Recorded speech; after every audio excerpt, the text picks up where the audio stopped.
কর্তৃপক্ষ পুনর্গঠন করতে হবে।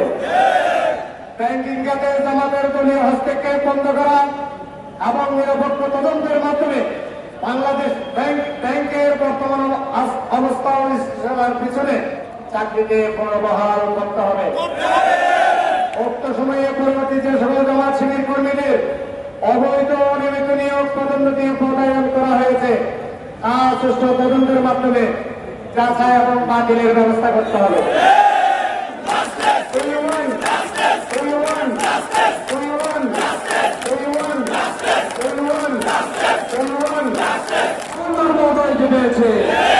সুতরাং আপনারা আমাদেরকে অবৈধ বলেন যে টার্মিনেট করেছেন, এই অবৈধ কিন্তু আপনারা সেই কর্মচারীর জন্য থাকবেন না।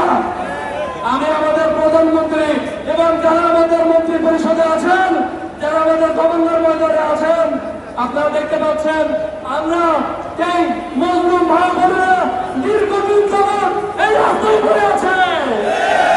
আমরা বিশ্বাস করি বর্তমান সরকার গণতান্ত্রিক সরকার। আমরা বিশ্বাস করি বর্তমান সরকার যে বিচার করবে সেই ধরনের সরকার।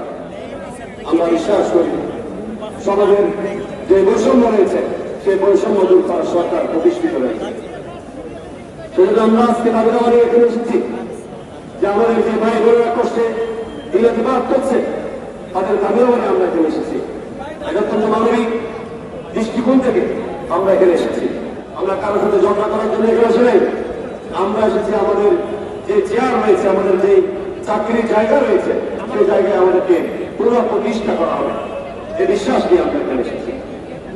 মহান রব্বুল আলামিনের দরবারে শুকরিয়া জ্ঞাপন করি যে আজকে এই রুদ্র উজ্জ্বল এই রাস্তায় দাঁড়িয়ে যারা আমাদের এই কথাগুলো শুনছেন, আমাদের এই মেসেজটা যারা কনভে করছেন, তাদেরকে ধন্যবাদ জানাচ্ছি।